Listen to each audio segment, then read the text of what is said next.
ሰላም ጤና ይስጥልን የቻናሌ ቤተሰቦች እንደምን አላችሁ? ዛሬ በኢትዮጵያ የስነ ጥበብ መንደር ውስጥ ብዙዎችን እያነጋገረ ስላለው የዝነኞችን የትዳር ፍቺና በስተጀርባቸው ስላለው እውነተኛ ምክንያት አስገራሚ መረጃ ይዘንላችሁ ቀርበናል። ከእናንተ ብቻ የሚጠበቀው ሐሜት ፕላስ ዩቲዩብ ቻናልን ሰብስክራይብ ትሏን በተን መታ እያርጋችሁ ትንሽ አብራችሁን ዝለቁ። የዘመናችን በሽታ የሆነው የትዳር ፍቺ ጉዳይ ከቀን ወደ ቀን በከፍተኛ ሁኔታ ቁጥሩ እየጨመረ ይገኛል። በዚህም የኢትዮጵያ አርቲስቶች ከፍተኛ ተገላጭ ሆነዋል። ከነዚህም ውስጥም መጀመሪያ የምናየው አርቲስት ዳንኤል ተገኝ የፍቺ ጉዳይና ምክንያቱን ይሆናል።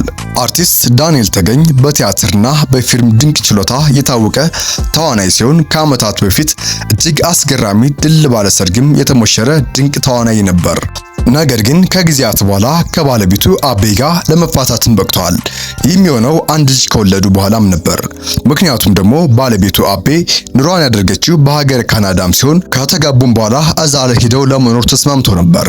ነገር ግን አርቲስት ዳንኤል ተገኝ አገሬን ትቼ መሄድ አልፈልግም፣ እዚህ ደግሞ አያቴን ትቼ መሄድ ስለማልፈልግ ሲልም ኢትዮጵያ ውስጥም ለመኖር በመወሰኑ ምክንያትም ሚስቱና ልጁም በሀገር ካናዳ አሁን ድረስም እየኖሩም ሲሆን አርቲስት ዳንኤል ተገኝ ግን መለያየትና ፍቺን በመምረጥ ኢትዮጵያ ውስጥም ለመኖር ወስኗል። በቅርቡ ደግሞ አርቲስት ዳንኤል ተገኝ እሁድን በኢቢኤስ ፕሮግራም ላይ በጋዜጠኝነት መቀላቀሉም ይታወሳል። ሁለተኛ ሳምሶን ታደሰ ቤቢና ዳግማዊ ፀሐዬ። ከነዚህ የሁለቱ አርቲስቶች ትዳር ጉዳይ እጅጉንም አስገራሚና አነጋጋሪም ነው። በልጅነትና ከባድ መስዋዕትነት የተጀመረው ፍቅር እንዲሁም ደግሞ ምንም እንኳን ከፍተኛ የሆነ የቤተሰብ ጣልቃ ገብነት ቢኖርባቸውም እነዛን ሁሉ ነገሮች አልፈው አብረው ኑረው ከ10 ዓመታት ከሆናቸውም በኋላ የመጀመሪያ አብረው ሲኖሩ ሰርግ ስላላሳደረጉ ከ10 ዓመታትና 3 ልጆችን ካፈሩም በኋላ በጣም ደስ የሚል አነጋጋሪ የሆነ ሰርግም ስነ ስርዓትም የተጋቡም ሲሆን ከተወሰኑ ጊዜያት በኋላ ግን በማህበራዊ ሚዲያ ጥሩ ያልሆነ ነገርም መሰማት ጀመረ። በተለይም ደግሞ በፌስቡክና በቲክቶክ መንደር ዳግማዊ ፀሐዬ የሚስት ስራ በምትሰራበት ወቅትም ከተለያዩ ወንዶች ጋር ግንኙነት እንዳላትም የሚያሳይ ነገር ያልተረጋገጠ ምስሎችም መውጣት ጀመሩ። ከዛም ወሬው በየሚዲያው ከተናፈሰም በኋላ ደግሞ ነገሩ ትክክል አይደለም፣ የማገጠችው ባለቤቱ ዳግማዊ ፀሐዬ ሳትሆን ራሱ ሳምሶን ታደሰ ቤቢ ነው የማገጠው የሚሉ ማስረጃዎችም ከየአቅጣጫው መውጣት ጀመሩ። በተለይም ደግሞ ሳምሶን ታደሰ ቤቢ አሜሪካ ፍቅረኛ እንዳለችው መነገር ጀመረ። በዚህ ብቻም አላበቃም።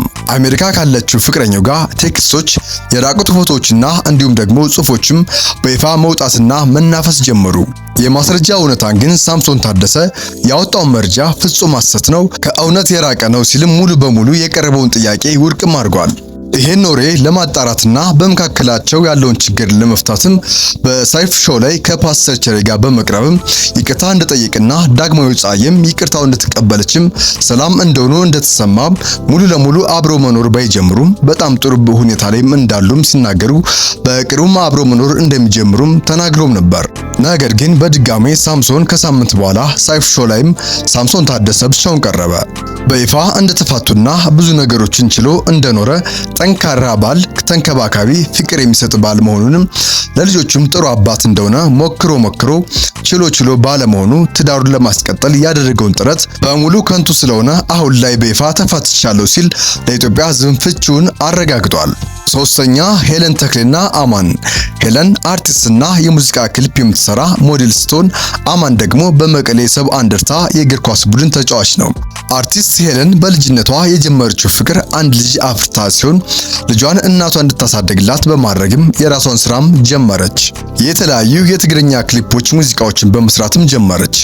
በውበቷ ምክንያትም ተሎ ለመታወቅ ጊዜ አልፈጀባትም ነበር።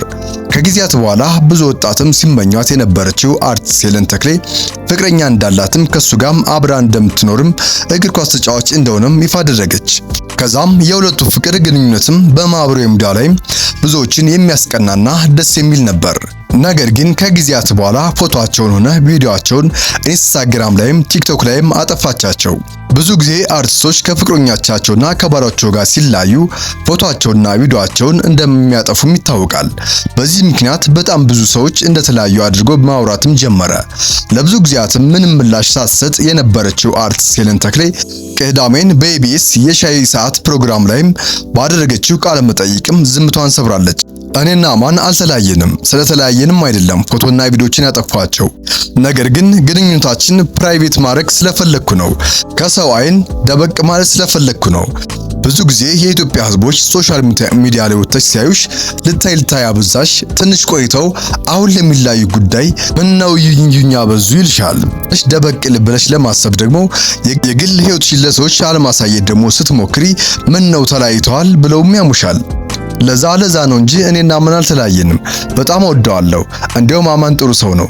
እወደዋለሁ፣ አፈቅረዋለሁ ስትልም በኢቢኤስ ቅዳሜን ከሰዓት የሻይ ቡና መልእክቷንም አስተላልፋም ነበር። ነገር ግን ውስጥ አዋቂዎች እንዳረጋገጡልን መለያየታቸውን እርግጠኛ በመሆንና ኢቢኤስ ላይ ሞታ ያወራችው ነገር ሙሉ በሙሉ ውሸት እንደነበርም ከውስጥ አዋቂዎች ምንጮችም ማረጋገጥም ችለናል።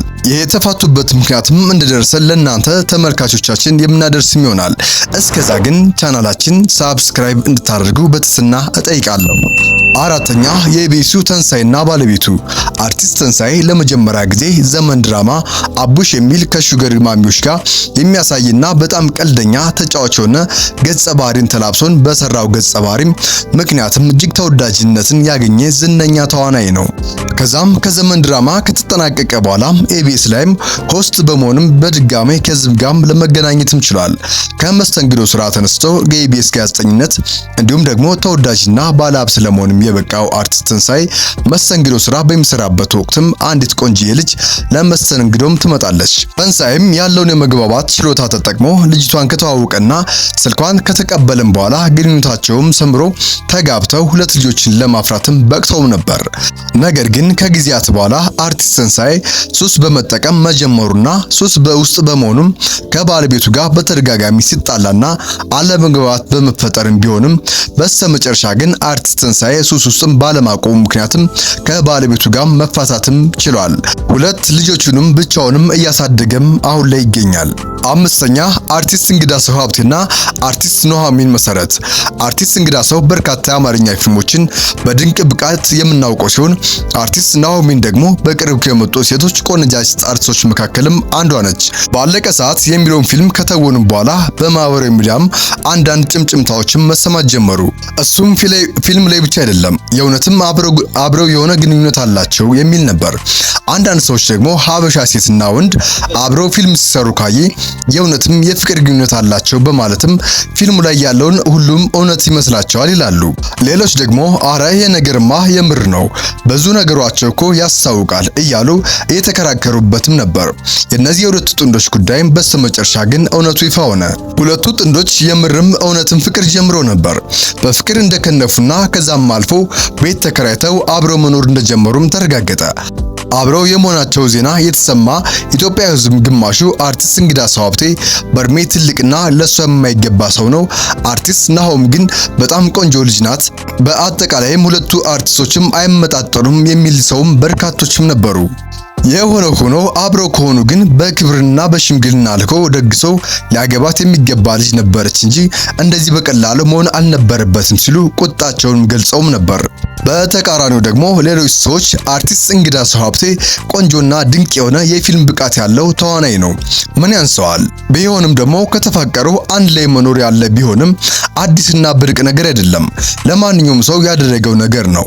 አብዛኞቹ አርቲስቶቻችን ተደብቀው ኑሯቸውን ከኖሩ በኋላ ለቤተሰብና ለእውቅናቸው ሲሉ ሽማግሌ ልከው አንድ አዲስ ሙሽራ ደግሰው ነው በድጋሚ የሚጋቡት። ስለዚህም እነዚህ ልጆች ምንም አላጠፉም፣ መብታቸው ነው፣ የፈለጉትን ማድረግ ይችላሉ። ደግሞም አብረው ሲታዩ በጣም ያምራሉ።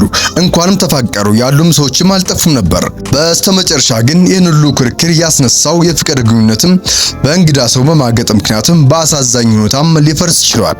ውድ የሃሚ ፕላስ ቤተሰቦቻችን ለዛሬ ያዘጋጀውላችሁ ቪዲዮ ይህንን ይመስል ነበር። በቀጣይ ከዚህ የተሻለ ቪዲዮ እስከምንገናኝ በያላችሁበት ቸር ቆዩ።